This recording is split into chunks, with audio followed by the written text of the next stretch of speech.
everyone loves to talk about how much they are afraid of it, not into it. The amount of people that come to us quietly behind closed doors who are asking us to engage, to understand, to learn, to reskill, retool, all of the things is actually remarkable.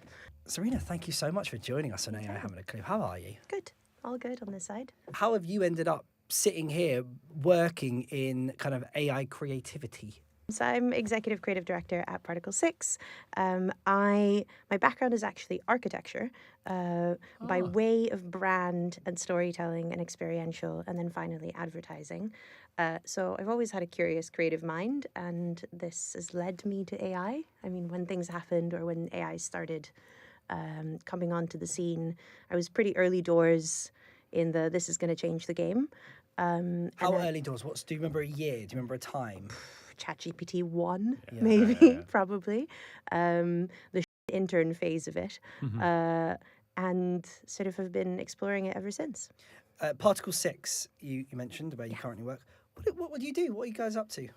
What are we not up to? So I've joined the team to lead the brand and campaign side of the business.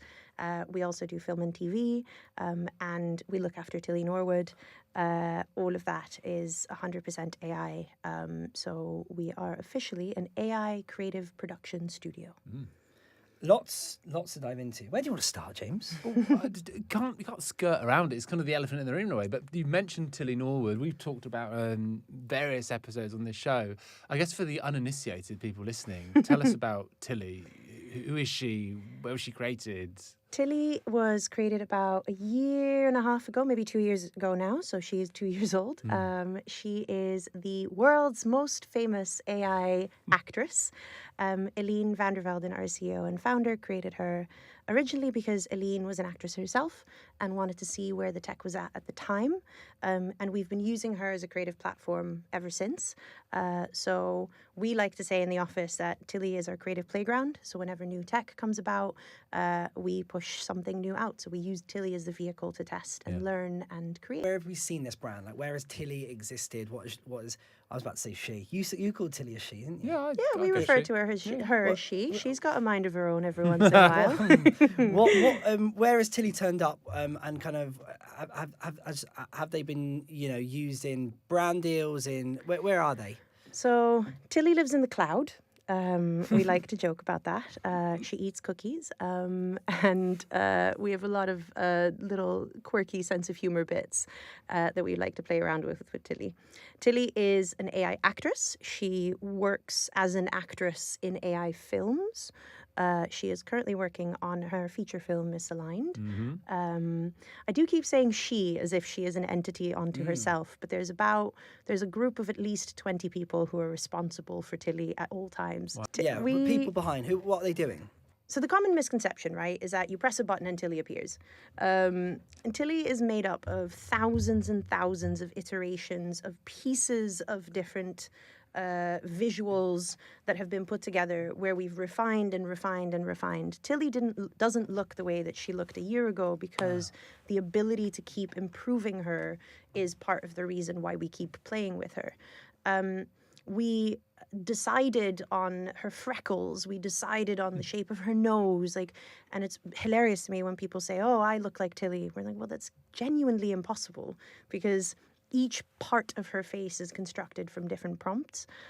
So there's no way. This idea that she's replicated, she's based on someone in the world. It's not. It's all these bits. It's bits and pieces, and it's bits and pieces that we keep refining. And as the tech gets better, we're able to keep refining her. And then what we do with that is, for example, with everything that we've learned with Tilly, we then apply that thinking, that creativity, that tech knowledge and savviness. We apply that to all of the brands and campaigns and the other work and the characters that we're building. So we use her as a vehicle to test and then translate that into other pieces of the business. Was she, on a practical sense, will she get older? I mean, you said she's 2 years old as a creation, but she's in her 20s, right? I mean, will she go on to be in her 30s and her 40s at some point? I think part of the great thing about this is that that's up to us. Yeah. So I think at the moment she is, as I said, working through her new feature film. What does that mean, working through her new feature film? There are real humans working on a feature film where she would be featured. People who are writing the script, people who are figuring out the wardrobe, people like all of the traditional skills that we would need are people that we now employ that are just doing it in AI instead of in real life. So is there so there's people actually writing the script there? So where does AI come into it? So we believe AI is an aggregator or an amplifier, not a replacement. And that's not just with the work that we do, it is also with the work that we create with Tilly. Tilly is not here to replace anything. She is here to live alongside. So in the same way that animation lives alongside live action, in the same way that CGI lives alongside, this is just another medium, another realm that we're playing in, that we're able to develop creative in. And then the same thing goes for every other part of the creative process. So we have a costume designer who used to, or still does, create real costumes, like where they go and they go find the fabric and do the thing. They are now the ones prompting the costumes for some of the work that we're doing, because they're much better prompters with their craft, with their understanding of what something should look like than I ever could be. I mean, I pretend to know a lot about fashion, but there's only so much I can get to without being able to describe the darting and the fabric and whether it's crushed suede or crushed velvet. And all of those things matter when it comes to what you actually see on screen. So we're taking people who have those traditional skills, DOPs, directors, young film students, and we are retooling and reskilling them into this new AI world, because we actually think that quite a lot of those traditional skills, that's what sets our work apart from quite a lot of the slop that is out there. So that really butts up against this misconception that AI is taking jobs. The idea that we're you're hiring kind like of running mad. AI and it's making all these decisions on costume. Well, yes, to a degree, but I suppose you could flip it around and say, well, yeah, but if someone's going to, you could flip it around and say, oh, well, if that piece of entertainment is replacing something that was previously made in what you might say the older way, then there would have been 100 people working on it. Traditional. Then there would have been 100 people working. So I understand what you're saying, but I think there is a counter argument. But you still hold have on, that costume designer, right? Yeah. So I was trained as an architect, but 20 years ago, my grandfather was also more than 20 years ago, to be fair, but my grandfather was also trained as an architect.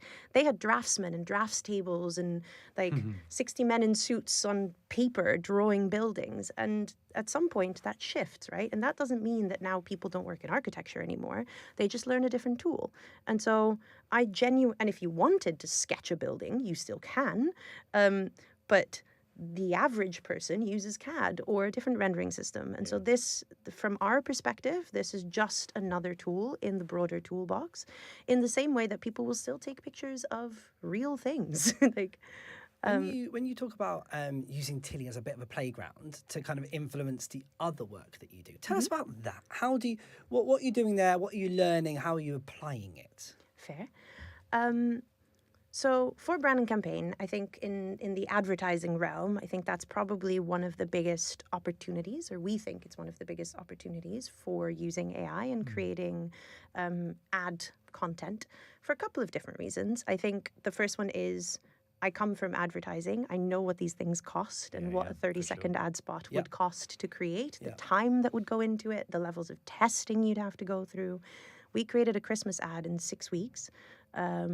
And it outperformed their System 1 results for all their previous ads by quite a lot. And for people that aren't in advertising, to do a Christmas ad in 6 weeks, I mean, people are thinking about Christmas in March. In March, yeah. So those are the opportunities. And again, it's not about replacing, and one of the things I like to think about is if you gave me the same budget that you are spending now, how much more I could do with that budget is a much more interesting proposition than, let's just cut everything in half.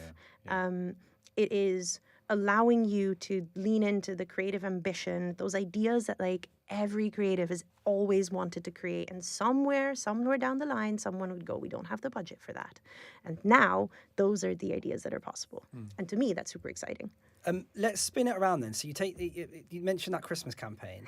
A brand's coming to you. I don't know if you're allowed to say which brand. No. Can't say, sorry. Well, a brand's going to come to you 6 weeks out, which, as James says, in advertising world is as you say, Bonkers. bonkers. Now, are brands like that coming to you because they've done something more traditional, which they've just decided isn't working, isn't right, and they need a quick fix, and they're like, what can we do? How can we do this in 6 weeks? Oh, it's an AI alternative. Is that what you're seeing? That's one way of looking at it, which I think is one of the many ways of looking at it.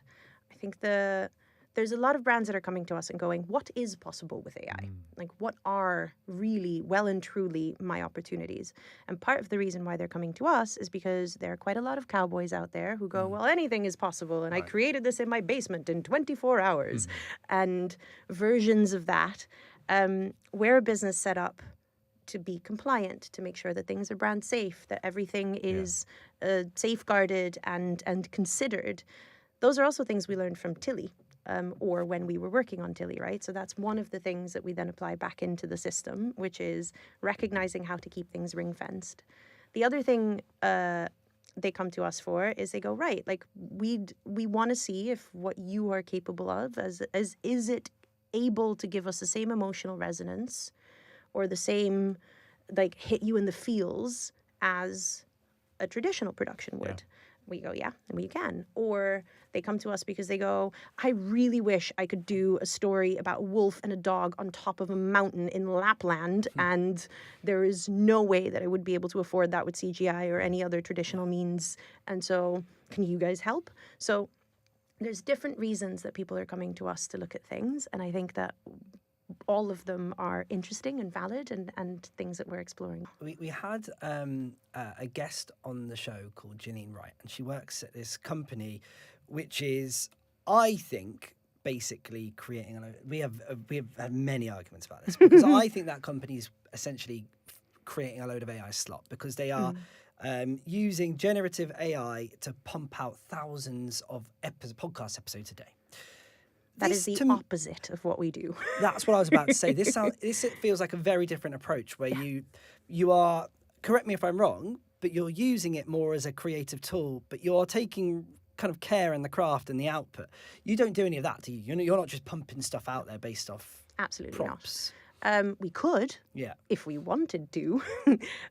We joke about the button, but like the biggest misconception, I think, from anyone who sees work, regardless of whether it's good or bad, is if you are creating something that looks genuinely good, you're looking at least 5, 6, 7 programs at different parts of the production process. You're looking at humans in the loop across every point. You're looking at, like, I have arguments with Claude many a time. I'm like, do better, be better. Yeah, the best way. And I think that's a much more interesting place to be creatively, because also I've now created Claude to push back at me in ways that creatively I don't think we're used to, potentially. So, like, slop is very easy. We don't like easy, we like interesting. I like for me, there's a couple of things. For us, this is about, like, smashing the ceiling of creative ambition. Like the amount of times that people have said to me, you can't do that because there's not enough budget, or there's not enough time, or that's just physically impossible in camera.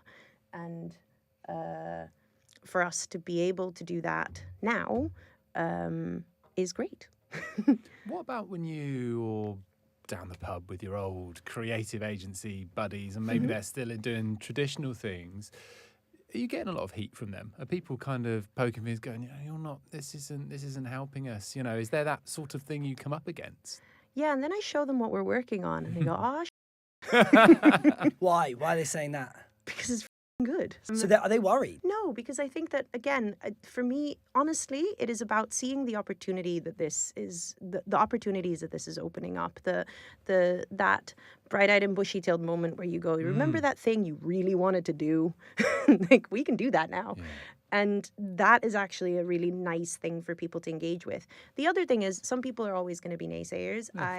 So I've always been a massive proponent of LGBTQA and D&I and all of the things that matter and should matter in this world.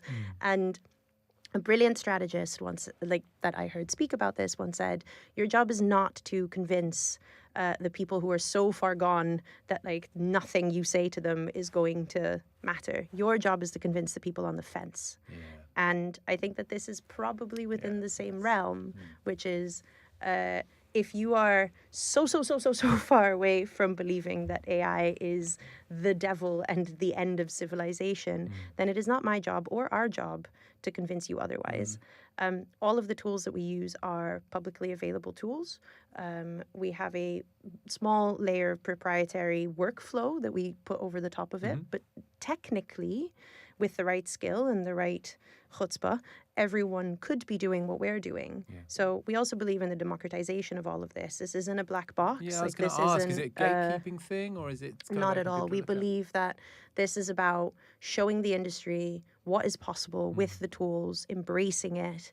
It's also why we do so much teaching. It's also why we're bringing young film students on board. It's why we're looking at different ways, and we're creating different jobs, right? Like one of the jobs we have is an AI prompt assistant. That is an incredibly junior role.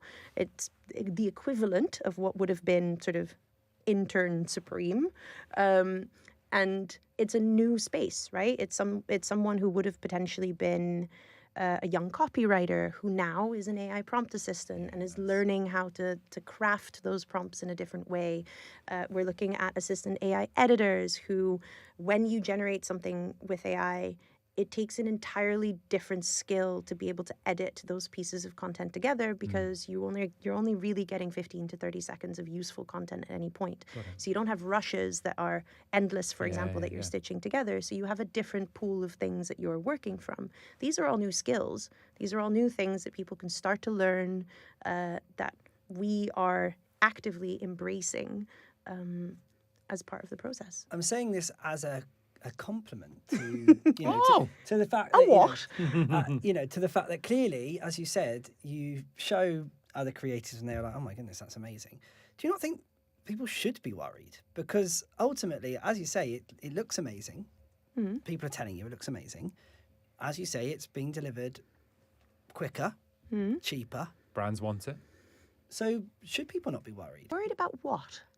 As you say, traditional methods no longer existing, which if something is better and cheaper and quicker, then brands are going to shift understandably brands are going to shift to using that, and that would mean that there's also an authenticity. So there's two things I would add to that. The first one is you still have a very large part of the consumer market who are now very anti-AI, and so you see this big trend where people are showing their workings and like showing like the traditional ways.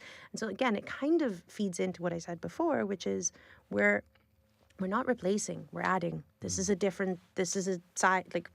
side quest. Yeah. So No, that makes complete. No, I think that makes complete sense, and I think that's a very good answer. And so that's my first argument there, which is that I don't think that it's replacing, it's adding, And or that we're doing side by side things. I agree. I think people are always going to crave that. I'm totally with you on that. And so again, it's about, and then the authenticity gap, I think, is another one, which is there are some clients who have come to us and we look at and this is actually beyond brand. This is also for film and TV. This is for quite a lot of the stuff that we're doing. If a brand comes to us and there is genuinely no reason for them to be doing the thing in AI over doing it the traditional way, and if we know and we look at their audiences and we go, the likelihood is that your audiences, for you as a brand, for you as a storyteller, are going to revolt against this, then maybe you shouldn't do it in AI. So it's not like we're trying to say it's AI or bust. We're saying use it where you think that it can genuinely make a difference. Yeah. And there are many places where it can genuinely make a difference, versus shoving it down everyone's throat, because that's probably part of the problem. Absolutely. And when you put your content out there, I suppose this isn't so much a question of when you do. It's more of a question of, do you think when for example, brands put your content out there, or perhaps if you're putting out a Tilly Norwood bit of content, do you currently always flag that it's AI content? And more to the point, do you think you should or you actually need to? If you go to a Michelin star restaurant and someone brings out this amazing plate, do you go, excuse me, sir, can I know what pan you cooked that in? There is a point at which this is just how the sausage is made. As in, this is a tool. No one used to declare this is made with Photoshop. Like, no one used to say, we used After Effects, or we used whatever the plethora of tools and things is that you used. So if you start statement number one. Statement number two. You're not trying to dupe anyone. We're not in the game of duping anyone. We're not saying this is a product that exists and actually that product doesn't, right? Or we're not saying... And so there's also an element of, look, there's loads of AI influencers on the internet that are creating all kinds of other content. That is not what we do. We create beautiful, cinematic, high-quality, premium ads, content, film, TV, series. There's a long list of things that we do now that I think are that show that there's thought and human creativity that goes into all of this. On Tilly as a creator, I mean, we're just seeing creators blowing up at the moment. They're becoming the big sort of dominant media brands, I guess. Any brand, could Tilly say no to brands she didn't want to work with? Could be gambling, could be other things. Let's move away from something that looks like a human for a minute. Brand characters historically have always been one of the most effective communication markers. And when I say brand characters, I also mean things like Elsa and Barbie. Like, being able to identify with a character and being able to tell multiple story arcs for that character have always been incredibly effective ways of communicating stories and what you're trying to tell. Being able to do that now and creating potentially brand ambassadors with synthetic talent that aren't going to have an inappropriate tweet from 20 years ago, who aren't going to say something racist, who aren't going to fall of nightclubs with stupid decisions being made. Where actually, if the character does something stupid, it is the brand's fault because they're the ones who made them do it. And so there's an element of, and I don't want to sound dystopian and say control, but there's an element of being able to do something considered and I genuinely believe, in the same way that people are obsessed with Elsa, people are also obsessed with Tilly, not necessarily in a bad way all the time at all. I know she's been a big talking point, but the amount of people and brands and directors who have come and said, I want my own Tilly, or you did it for Tilly, do it for me now, for different reasons. There is a character, and I'm going to be as vague as possible now because I don't want to break NDA. There is a character that we are creating for an environment where we are looking at psychological data around how people perceive other humans. The color of your eyes, the way that you nod, the pace with which you speak, what is considered knowledgeable versus what is considered trustworthy, the register of their voice and how much of that is affecting the way that you listen to someone and what they're saying. There's so much data around all of this stuff, research that's been done for years, books that have been written about how to make friends, not enemies. We are taking that data, because we can, and building characters with those markers in mind, adding elements that might make you trust them more or listen to them more or listen to them less or think that they're funnier. And being able to do that is deeply fascinating to me. Sarina, what you do is clearly very considered, right? You the stuff you've just been talking about, you think things through, and there is clearly a real element of craft and care that goes into the output. Do you feel let down by the amount of rubbish AI slop out there? Do you think that it's kind of dragging the reputation of not your business, because obviously, as you said, it's very highly thought of, but the kind of the use of AI and creativity? Do you think it's being dragged down by the slop that is out there? There's a time and a place for everything. I love a bit of slop, a bit of a doom scroll, and a bit of You do. slop. You Well, this love is the thing. what- I'm not going to say no to that. Like, everyone loves a McDonald's on a hangover. Like, as in, this is the same thing. Bit of AI Fruity Love Island, that's all right. You genuinely would sit there and watch a minute of Fruity Love Island. Yeah, why not? Why not? The same way Like that I said, that there's a time and a place for it. It doesn't all need to be so highbrow all the time. Come on, George. They're not in this game. They're not in that game. That's my point. That's exactly my point. That's why I'm saying. Do you ever feel let down by because there will inevitably be? I understand people will. People watch Love Island and like it, and there's people that think Love Island is trash Tell and me how drags you TV really down. feel. No, but it is. People think, oh, Love Island, that's a load of rubbish. That drags TV down. In a similar way, Fruity I think Love that there's Island, a is time it and a- dragging down what you do No. as a craft? I think that there's a time and a place for everything, and if anything, the existence of that slop makes our stuff look better. Yeah, good point. It's good it's point. like getting Chanel on and asking if they feel let down by fast fashion and Primark. I mean, it's like Harrods Thanks. Food Hall. I mean, you know- What do you think about the Audi middle aisle? I mean, it's nonsense. I mean, I love an Aldi middle aisle. Yeah, What are you what's talking wrong about? with the Aldi middle aisle, James Chandler? I tell you what, I think, I play a bit of devil's advocate here because you I think should. it's really interesting to kind of and you. I think you quite like this. I think know, there are many things I do like about it, 100%, and it makes me think a little bit like when we spoke to the founders of Serafina Valora, and they got the AI model on the cover of Vogue, and both architecture degrees as well. I was thinking Incredible. that. I was thinking that. Spatial humans. There I'm we go. telling you, it's 100%. a transferable skill. I without a doubt think that there is craft, and as I said, it's very considered. I tell you the one area that I do still feel uneasy about. Go on. And I think it is more with the kind of the AI influencer, AI model sector in general.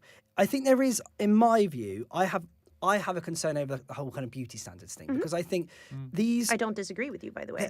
Because The they are. part- They're always beautiful, stunningly beautiful, almost I'll give you an too anecdote. beautiful. One of the things that we are trying to, again, actively, considerately do. One of the big jokes is whenever we say, or when we prompt, show me a CEO, or show me a doctor, or show me something else. Most of those tend to be white men that come back to us, or very scantily clad women. Doctor and Them's CEO. your options. Wow.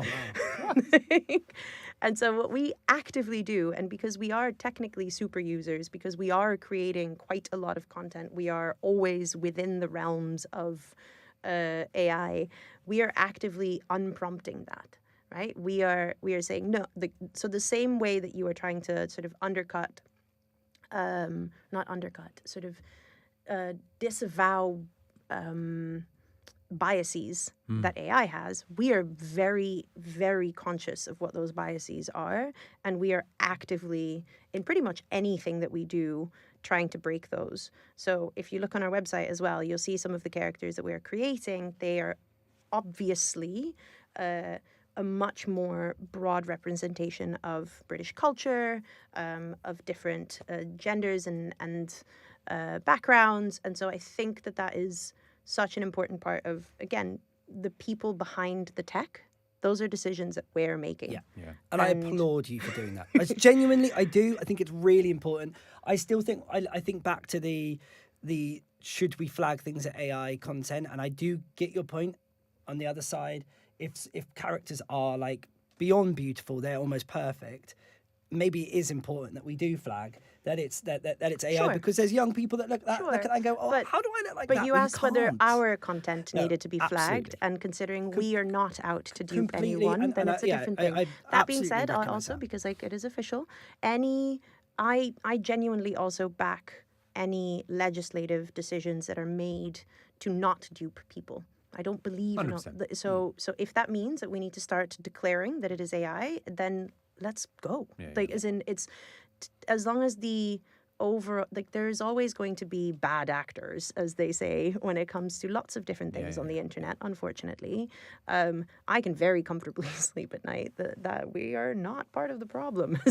Although people would like to tell us otherwise quite often when we post things about Tilly Norwood. The end of civilization, I think, is what she was called once. Yes, I read that somewhere else. Yeah, I mean, Emily Blunt wasn't a huge fan, was she? But the thing is that We lean into it a little bit. well, and so you should. And I'll tell you one more secret, sorry, go on, and that is, please I think do. it's an important one, is everyone loves to talk about how much they are afraid of it, not into it, the amount of people that come to us quietly behind closed doors who are asking us to engage, to understand, to learn, to reskill, retool, all of the things you know is what we actually should? remarkable. You can bury your head in the sand and say this isn't going to have a profound impact on the creative future of what we do, It's especially here in to media. stay. So it's we not might as going well anywhere. have a seat Yeah. at the table, And understand understand what it. it does, have say over our likeness, have say over our voice, make those decisions actively, rather than pretending that they are not 100%. coming. and try to do things as ethically and compliantly as we can in the meantime. And I think that sets us apart a little bit, or at least I try to think so.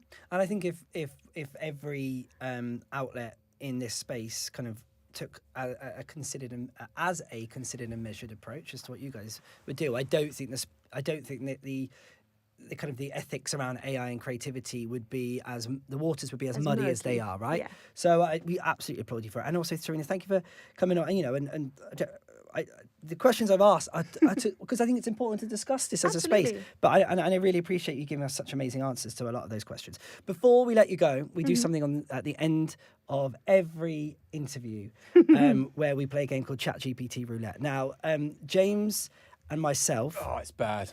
we have Week in, week out, it's poor. really boring things. Like we're incredibly dull. It turns out, based on our responses. So. We'll go first. We'll play along with you. Okay. And then I'm sure you're going to be able to show us up with something a lot more exciting and interesting.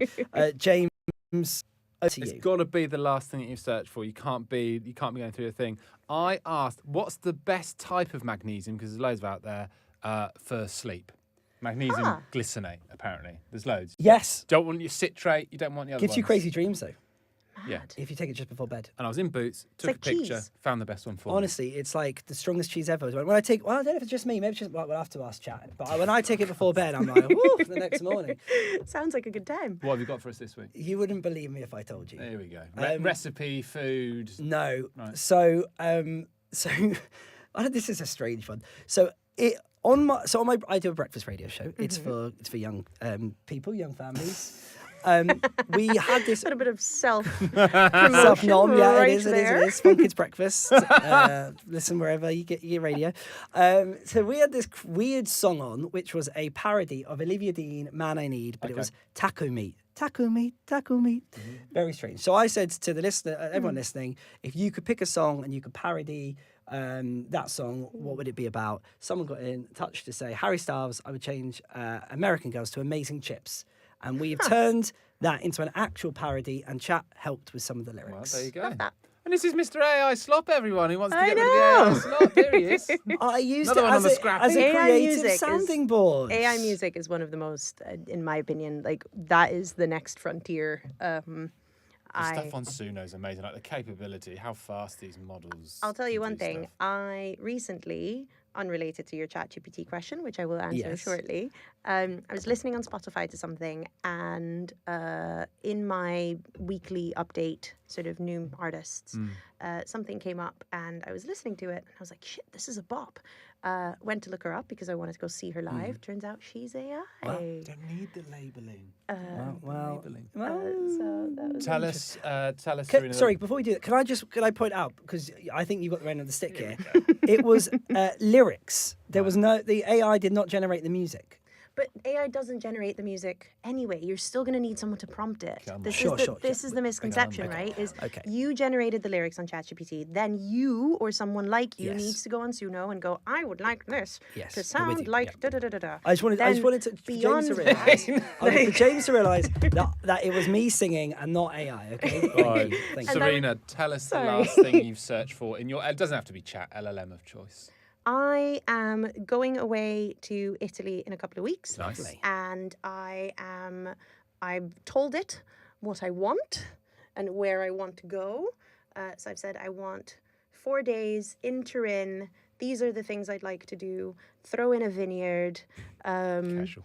And don't give me museum fatigue. Nice. And it's created my whole itinerary. Pretty for good. me. It's good. It's good, isn't it? It's good at that. Have you had to sort of edit and? Well, what I Dial it, tend to dial do down. is tell it to give me options anyway. Okay. So for every section in my itinerary, there's even a bit that goes wild card. So I get some time off and do whatever we like to do. So it's all there now, which is I'd say a pretty good use of taken you my hours to time. do that Oh my before, God. It would have various taken me days sources. because Yeah, I'm also yeah. that person. We were talking about AI agents, and we were saying it is pretty inevitable that at some point we're all going to have a bit of like an AI PA organising things, booking things for us. You maybe booking your flights and booking your restaurants in Italy. and we were debating when that will happen, when we will have an AI agent which will speak to British Airways AI agent and book your flight. When do you, as a bit of an expert in the space, when do you see? It's already here. Well, yeah, but we were James said this, and my point was, yes, but you could be Half using. of my emails aren't written by me. No, sure, but as it stands, you couldn't instruct your AI agent to book you a flight to Italy. You know what I mean? I could if I wanted to. I don't want to yet, but I could if I wanted to. So you could say to your AI, book me a flight to Italy, Mm-hmm. and it will have your payment details. It will just go into there. It will be, right I mean, now. I don't want it to, but it I could. could.